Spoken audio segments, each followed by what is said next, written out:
Kementerian Perhubungan menyatakan akan ada rencana penyekatan di 300 titik. Bagaimana memastikan tidak ada masyarakat yang lolos mudik? Mengingat pada larangan mudik tahun lalu masih banyak yang lolos, termasuk banyak travel gelap yang beroperasi. Terima kasih. Mari, silakan Bapak. Ya, terima kasih. Saya pastikan tidak ada yang lolos.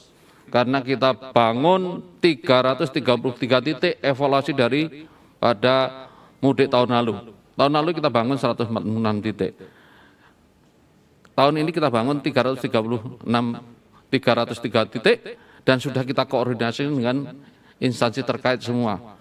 Semua sinergi kompak untuk melakukan langkah-langkah penyekatan secara menyeluruh. Baik penyekatan di perbatasan provinsi antar provinsi, kabupaten antar kabupaten, semua kita lakukan penyekatan. Termasuk travel gelap, saya pastikan akan saya tindak tegas. Sekian, terima kasih.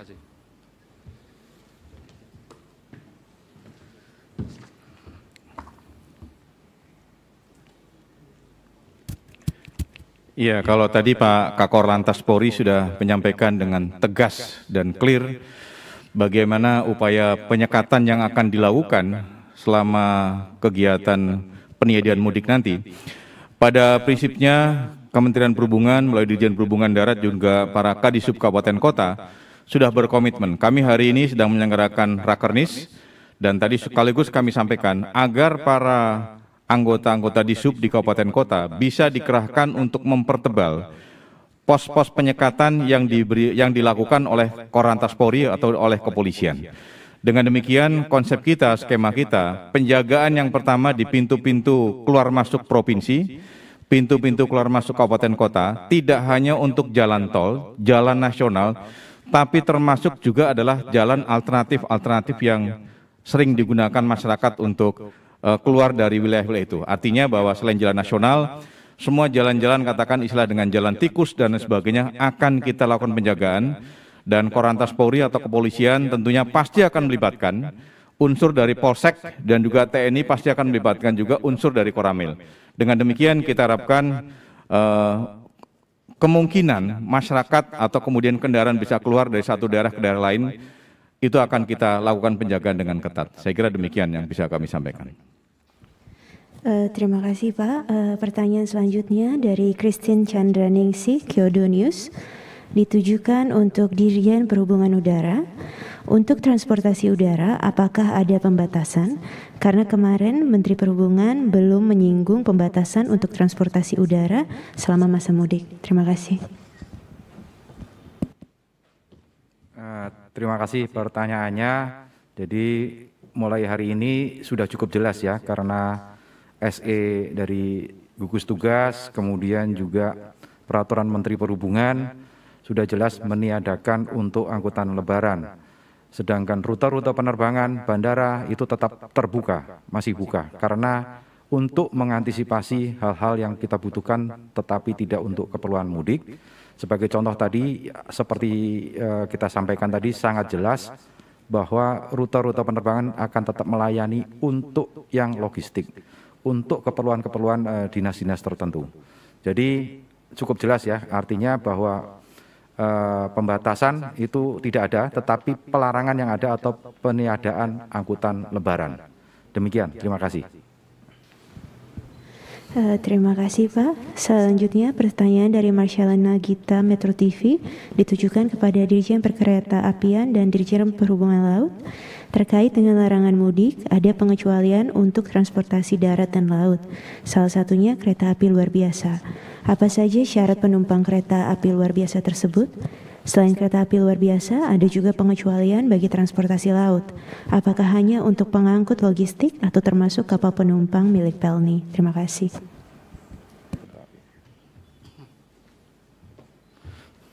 Terima kasih atas pertanyaannya. Jadi tadi sudah disebutkan bahwa untuk kereta luar biasa itu hanya diperuntukkan untuk yang dinas ya, perjalanan dinas, kemudian juga untuk yang duka, kemudian juga untuk yang sakit. Itu pun harus seizin Dirjen Perkereta-apian. Terima kasih.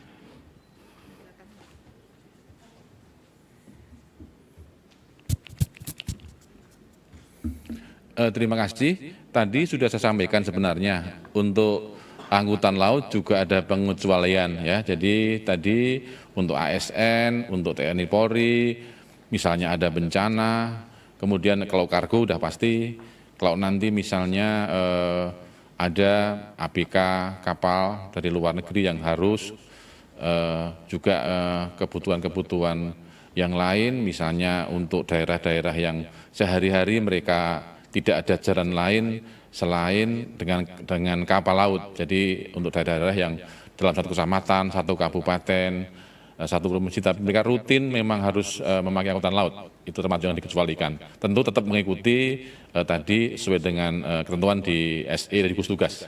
Terima kasih. Baik, pertanyaan terakhir ditujukan kepada Satgas.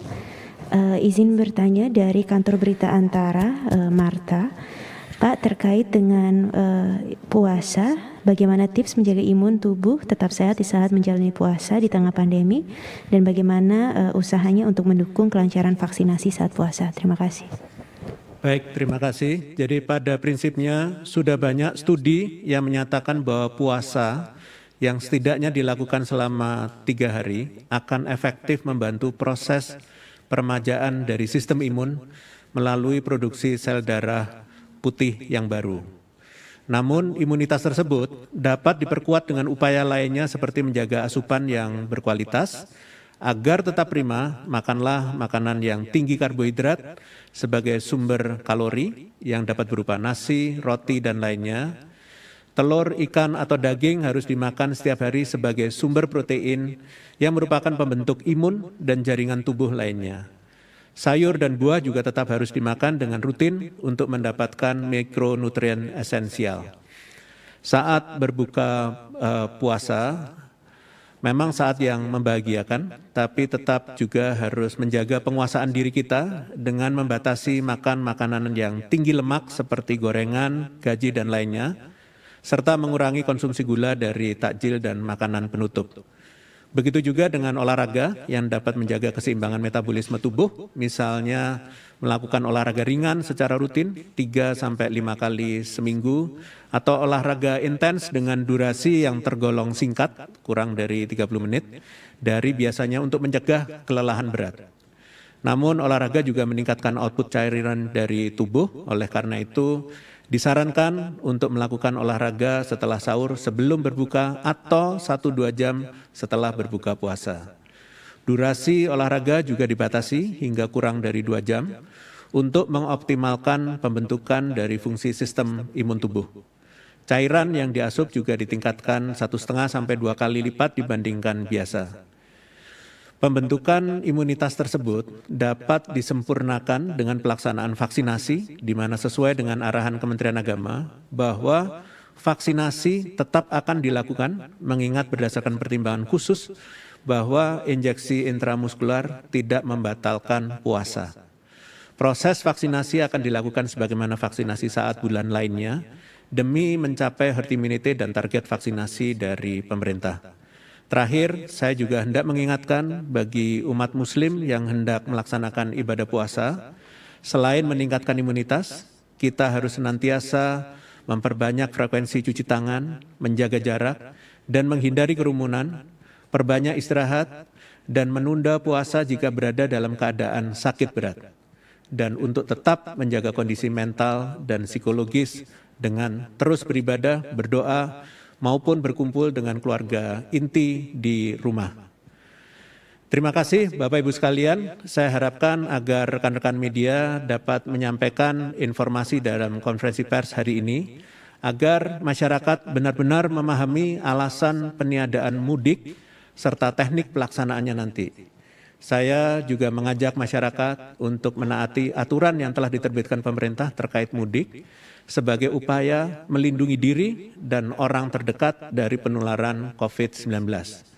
Kepatuhan kita terhadap kebijakan ini merupakan kontribusi nyata masyarakat dalam membantu upaya pemerintah untuk mengendalikan dan segera mengakhiri pandemi COVID-19 di Indonesia.